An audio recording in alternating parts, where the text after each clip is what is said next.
รึ่งตัวโอ้ปิ้งไก่ใส่ถุงยางใส่ถุงยางโดยสวัสดีบาซาลีลูกเพิ่นให้หาพ่อนั่นเลยเปิดหน้าต่างบ่มีมือจับว่ากันเนาะเรื่องโตเรื่องบาดเป็นน้าเบ้งทางป้าโตไปแล้วมันป้าน้าเบ้งป้าน้องแบ่งกัน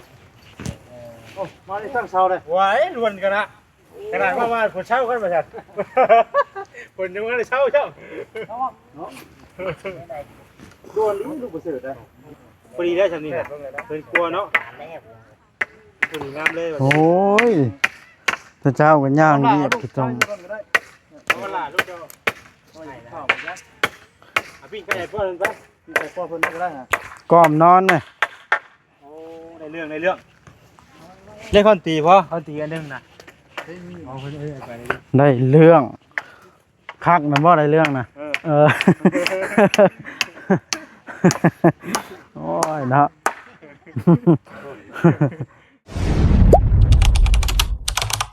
อย่าลืมกดติดตามเพื่อเป็นกำลังใจให้ผมด้วยนะครับทุกคนขอบคุณมากๆโด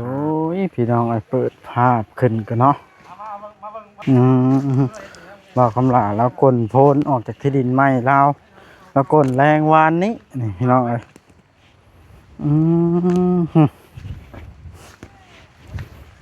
โอ้มีทั้งบกบัวละพามากเขือเนาะนี่ต้นโอ้ช่างเฮ็ดแทบบ่แซนเป็นย่างผ้าดินล่มระวังเด้อฮะระวังเด้อล่มแล้วสบายดีเด้อสบายดีบ่บอสโดยสบายดียังบ่ได้ถ่ายบ่ยังบ่ได้ถ่ายบ่สบายดีไปเบิ่งเพิ่นเฮ็ดหยังนะมาล้วนแท้นี่เนาะมาหลายจับสะดุดนี่ว่าอันฝนตกเช้ากันหนูชัดเอานี่ห่อนี่บ่เลยไปชิ้นแหละเพาะโอ้ถ้าว่ามันไปต่ออีกได้เสาหนึ่งกับไปอีกเสาหนึ่งอ่ะแต่มันยาวเลยไปอีกนะไม่ตัวนี้ไม่ได้เขาต่อไปแล้วเขาต่อไปอีกอันนี้แบบมันเนาะโอ้สิมุงอันลงมาวางดังไพ่ทั้งนี้ว่าเพื่อนครัวป่ะนี่เพื่อนครัววางนี่ดิวางนี่ยังบ่มีเลยมีแผนการป่ะแม่เดี๋ยวเฮ็ดตัวนี้แล้วก่อนจังว่ากันเนาะเฮ็ดหม่องแล้วหนึ่งข่อยก็ว่าสิชื่อเตียงเข้ามานั่งแล้วบัดรถออกจากเฮือนบ่ได้ทำไมว่าเข้ามานี่บ่ได้สิออกมาแต่เฮือนผู้ออกแต่เฮือนผู้บ่ได้น่ะคิดต้มลายแฮงโอ้ยว่ะอย่าแล้วว่ามื้อหน้าก่อนมั่งจักหน่อยก่อนได้อยู่แต่ว่าสันนิษฐานบ่เนาะมันก็เข้ากันครับมันว่าเฮือนนั้นเนาะแม่นเฮาสิเฮ็ดสูงกว่านี้ครับบ่ได้แล้วพระเข้ากันบ่ครับคนคำว่าเฮาสิเฮ็ดสูงกว่านี้บ่ได้ว่ะแม่นเฮ้ยน่ะเข้ามาได้มั้ยโอ้ยฝนยังบ่แห้งฝนแห้งก่อนสิเข้าไปชนน้ำเด้อเด้น่ะจะอยู่สุดเจน่ะเบิ่งเลาะเบิ่งหอมๆกันเอาใช้บ่าวคำลาใช่เด้นี่เอาไม้นี่ปูคือจังว่ามีอยู่บางวันเพื่อนได้พี่น้องไอ้ผู้เล็ดเป็ดปาดโอ้ย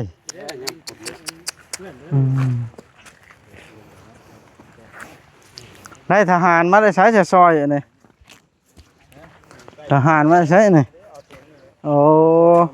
กันอยู่นี่เรียกว่าอะไรฮู้เรียกกะตีชนีเลยแม่นโอ้ยสิอยู่อากาศรู้มันเอาวันนั้นเลยบ่มื้อนั้นเลยตัดตุ่ถึงตัดเฮาเอาตูนลงมานี่เฮาจะเอาขึ้นสูงหลายบ่ทั้งทีมันสิสั้นต้องให้มันบาลานซ์กันนั่นแหละตัววัดดูนะนี่ดิมันบาลานซ์กันเอาเนาะอ้าวได้ยังคอนมากระทึกนึกน้องบาทหน่อยได้อยู่อันนี้ไก่ครึ่งตัวโอ้ปิ้งไก่ใส่ถุงยางใส่ถุงยางโดยสวัสดีบาซาลีลูกเพิ่นให้หาพ่อนั่นเลยเปิดหน้าต่างบ่มีมือจับว่ากันเนาะเรื่องโตเรื่องบาดเป็นน้าเบ้งทางป้าโตไปแล้วมันป้าน้าเบ้งป้าน้าแบ่งกันโอ้มาได้ตั้งเสาเลยไหวล้วนกันนะขนาดว่าคนเช่ากันมาจัด คนยังไม่ได้เช่าเจ้า โดนลูกประเสริฐเลย พอดีได้ฉันนี่เป็นกลัวเนาะพอดีงามเลย โอ้ยพระเจ้าก็ย่างเรียบคือตรง เอาล่ะลูกเจ้าปิ้งไก่พ่อเพิ่นไปปิ้งไก่พ่อเพิ่นก็ได้ฮะ ก้อมนอนไหม โอ้ในเรื่องเล่นคอนตีพ่อคอนตีอันนึงนะเอาเพิ่นไปเลย ได้เรื่องคักมันบ่ได้เรื่องนะเออ โอ้ยเนาะ ขาดกระดาษเลยเพราะว่าเอาแมนมีงามเลยเว้ยวันนี้เขาก็เอาเลยไปเขาจะเอาเลยว่าพี่บ่หรือว่าเอาเลยว่าพุ่นก็ได้เนาะเอาเลยว่าทางนี้ก็ได้บ่เลยว่าทางนั้นมันจะโมจ่อกับทางก๊อกอ่ะเพราะว่าสังกะสีมัน6แผ่นนะให้มันเลยออกมาเลยสินะเขาใส่อีกเสานึง2เสา โอ้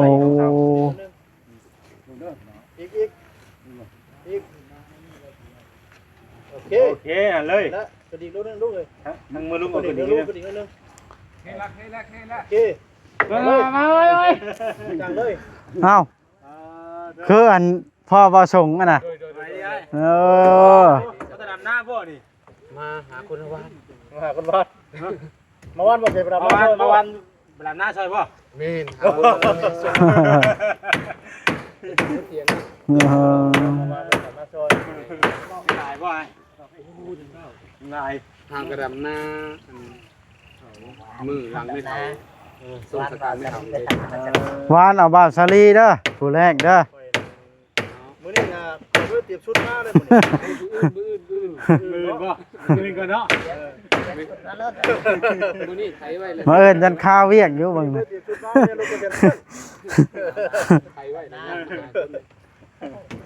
เฮ็ดกล้วยได้ ว่าสิว่ามืดแล้วว่ามื้อเนาะ เฮ็ดกล้วยเพิ่นก่อนบ่ได้ว่าสะดวกสบายเวลานึ่งข้าวนึ่งน้ำมันนะ บ่ที่มาเติมเนาะ เพราะว่าเฮาเจ็บมันเลยของพี่เจ็บเลย ไก่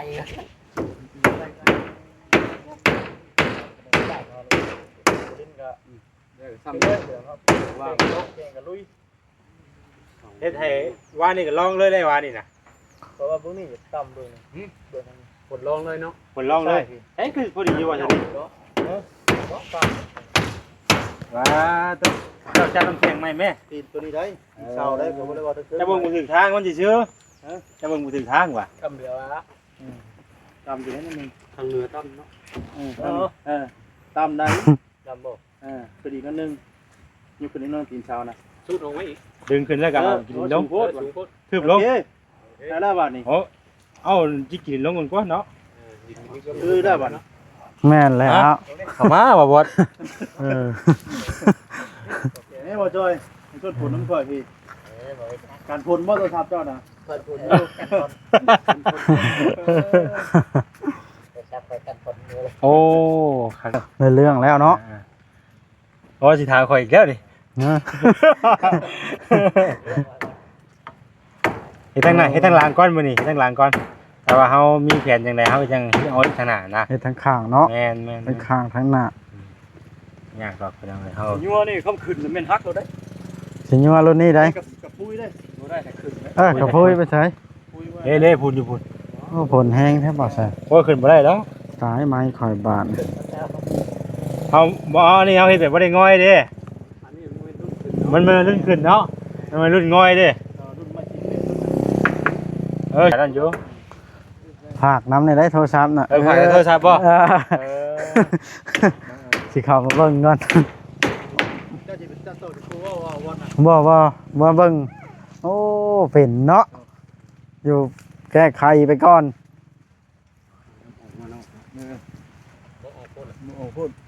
พอดีวันนี้เนาะ งามเนาะ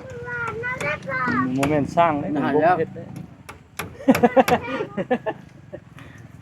พอได้ดูไทยเนาะ คักจังเลยเนาะเฮาก็ถ้าเฮามุ่งขึ้นก็มันคนบ่ได้ตึกถึงแล้วแหละ แน่นอน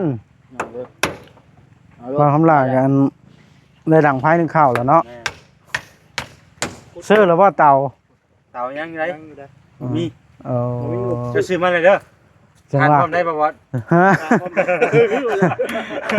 อันนี้ก็เบิ่งก่อน บ่ต้องบ่มีเตามันต้องมีทานเลยเนาะมาน้ำกัน คู่กันได้ เอาอีกว่าคำละของหมูมันเอาอีก คู่กันบ่ โอเค ขนาด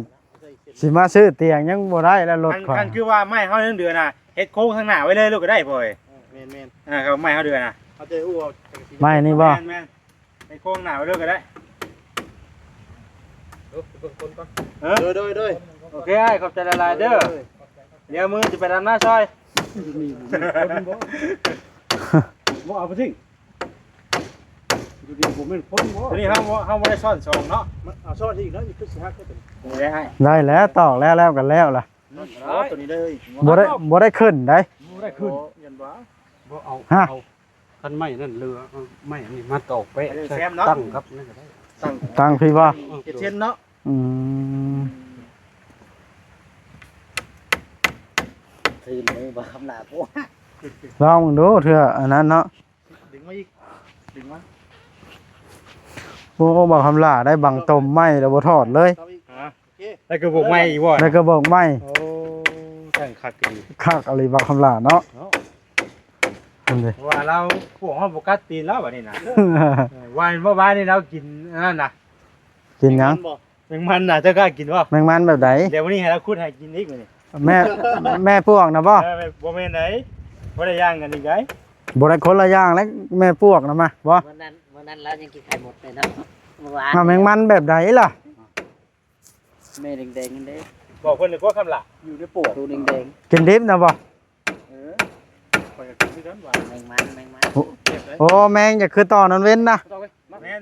แล้วงอๆได้ กินดิบนะบ่ เออ อยู่ค่อยกับย่านคือกันเด้ ยิ่งโอ้ยิ่งกินยิ่งมันตัว โอ้ยเนาะบ่ว้าวน้ำละถ้าว่ากินละมันนั่นน่ะ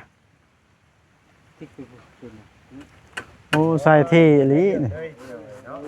วขัดแล้ว เฮ็ดพิธี มันจังแน่นบ่ จะเน้นนาดีตัวนี้ดึงตัวนั้นดึงกันนะ อืมเอ้าบ่าวจิตไปทางไหนนั่งให้ผู้เดียวบ่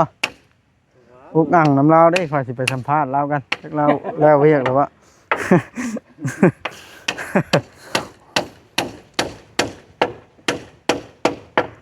อืม มุงเลยบ่นี่ ทั้งไม้ก่อนทั้งว่าคำละปลูกตอกข้างนี้ก่อนเด้ตอกตัวนี้ก่อนหัวนี่ คิดก่อนเนาะ เออ จะได้กันว่าเฮาไม่เฮามันพร้อมนี่เนาะ ส่วนไม้ จับแท้เป็นช่วงโน้นเนาะจับแท้เป็นรูปเป็นช่วงโน้นเนาะ ไวเนาะ เออ บึบบับบึบบับบึบบับเลย ท่านน่ะได้เมื่ออยู่ตอนแรงนี่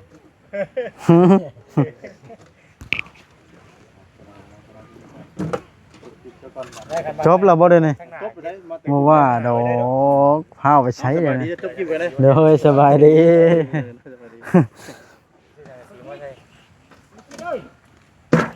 บ่คำลาเอิ้นบ่จิตอีหยังอะน่ะ โอ้ยนั่งเงาอย่างนี้อยู่ฮะมาพี่เด้อ เอิ้นไผต้นลาบ่ลาซ่องถึกกันนั้นระงับเนาะคอยแห้งอุกแห้งอีต้นแล้วได้แต่ให้กำลังใจเพิ่นฮะ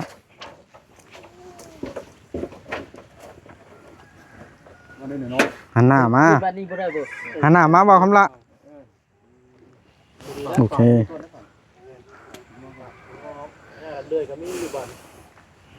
อยู่เต้ได้มีดนะฮักนะมีดบ่ได้ ยันมีดบัดคมบ่เอาแม่บอกคำลาไปลงพระราชสหเสร็จเด้อฮะอย่าไปคิดแม่นเรื่องลิ้นๆได้มีดนี่ คือเราใช่ใช่ อ่าคมแท้ๆฮะประสบ เอาจับกับผู้เห็นแล้วเนี่ย เราเทิบนะคมมีดสิย่อซ้ำปานหยังเด้อฮะ กับผู้เห็นแล้วเนี่ย เอาการแตกอึนได้แถวนี้กลมปลาเล็กสีไว้กลมปลาเล็กตะปูดิบ่ได้เด้อ ครึ่งกับพุ้ยดีๆเจ้าฮะ ตกดอกตกกับบ่มีขี้ดินดอก เรื่อยกันสิไม่เลยพี่น้องเนาะเกี่ยวกับโค้งเลยบ่ ต้องตัดออกบ่เดี๋ยวนี้ มันดูผู้แห้งโคตร อ๋อ ได้ของใหม่เลย ก็เดินครัว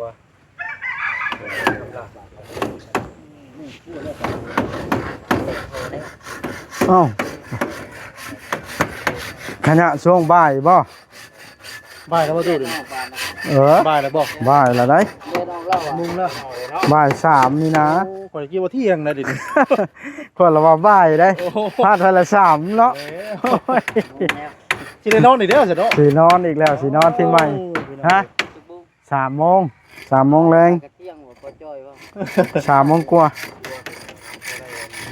ข่อยเข้าใจผิดข่อยก็ว่าเที่ยงคือกันก็บ่จ้อย เที่ยวหากระเที่ยงหากระป้ายอย่างนี้ ทางไหนอยู่ได้บ่วะนั่นสิทางไหนอยู่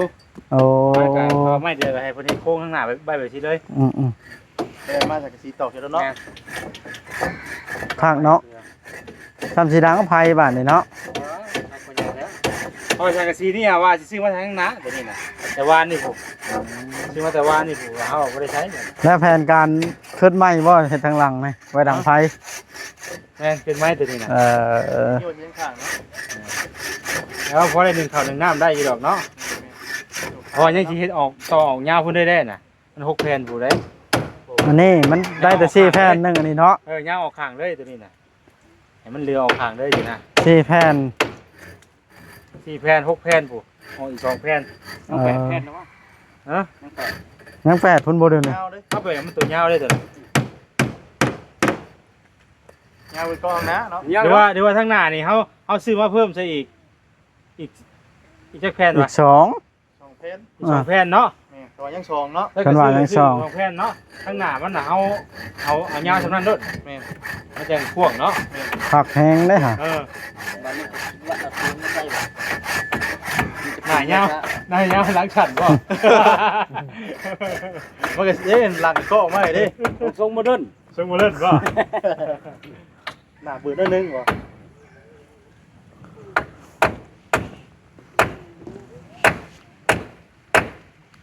เอาอีกแล้วบ่เด้อนี่ เอาอีกได้ก่อนนะ รอบเทิงแต่ว่าซาลี คำลาได้เกิดใหม่บ่คำลา ดีเนาะจะพูดร่วมเลย มันเย็นช่วยไว้แล้วมันคืนนี้แล้วอ่ะหน้าคำลา บ่ได้เลขหยัง มันมาใกล้ โคว่านอนรับดีเนาะ ไอ้บอกมาใกล้นะ เป็นน้ำฝนตกเลยนะ สลีว่าน อนก็นอนบูเมื่อยเลยตัดแจ้งเลย เพราะสิพันเลขเด็ดนี่ก็บ่ได้เนาะว่าแซน ฮะยังก่อน เพราะสิพันเลขเด็ดให้นี่ก็บ่ได้เนาะนอนที่ใหม่ก็ได้ ยอม แขวนได้บ่นี่ น้ำบอกมันเนี่ยเอาตัวนี้ด้วยก็ได้เลยเนาะมันดีดเนาะดึงเนาะอ๋อตัวนี้ผมเลยยังตัวเดียวตัวนั้นแต่ว่าเขาอาจจะเฮ็ดแบบดีๆดีดอกอะบ่บ่แน่พี่น้องในอนาคตมันได้มากคือเก่าอ่ะนะมันจะได้มากใหญ่อยู่ อันนี้น่ะกุ้มอยู่แล้วยามหนาวนะเนาะ โอ้ได้อยู่แล้วปีนึงนี่นะ ปี2 ปี บ่ปีเด้เนาะพ่อเนาะมันไม่นั่นนี่ดิ คนบ่ฮู้มันฮึบไม่ ระดับ10 ปีเนาะเปลี่ยนแต่ผ้า เป็นแต่พายางนี่ เอ้ยผ้านี่มันได้แต่6 เดือนนี่ ไม่เฮามันไม่นั่นเด้มันจะไม่ยางเบิด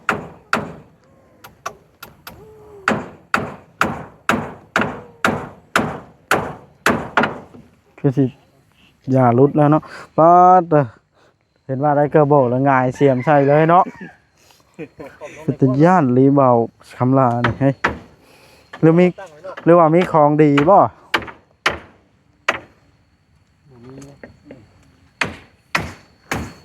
ปรีต่อม่วนมาใหม่กันเนาะ เนาะ ยับมาทาง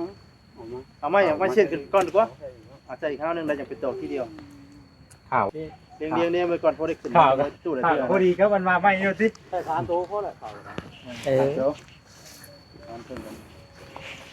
เฮ็ดไม่ปิ้งบ่เฮ็ดไม่ปิ้ง นี่เสริมนั่นถามว่าได้ปูนั่นนี่ได้ครับว่ามันต่อ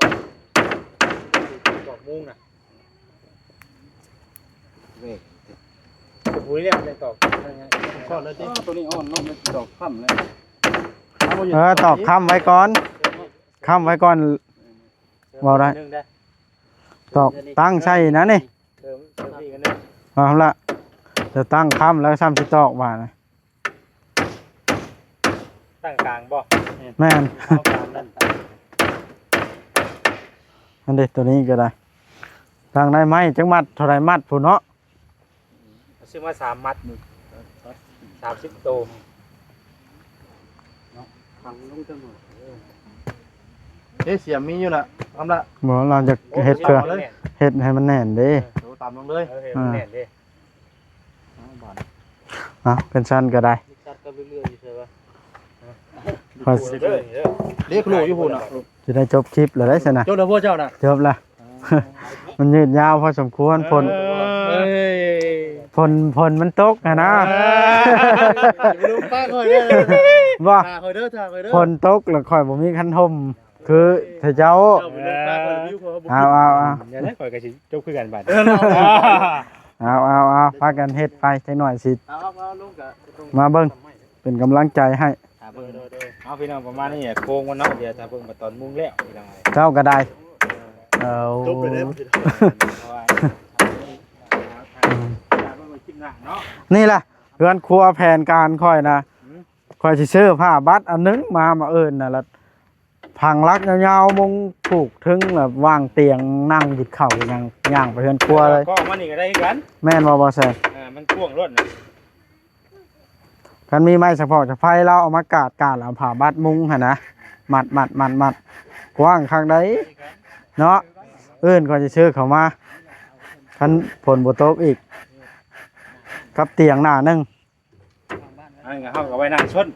อ่า อันนี้เอาไว้หนึ่งเขาอันนี้ก็ไว้นั่งชนเช้า ไว้นั่งกินข้าวกินน้ำเนาะนั่นวันหนึงข้าวเอาพี่น้องไอ้สนะคลิปนี้ก็ได้ถือว่าสิจบคลิปก่อนเนาะ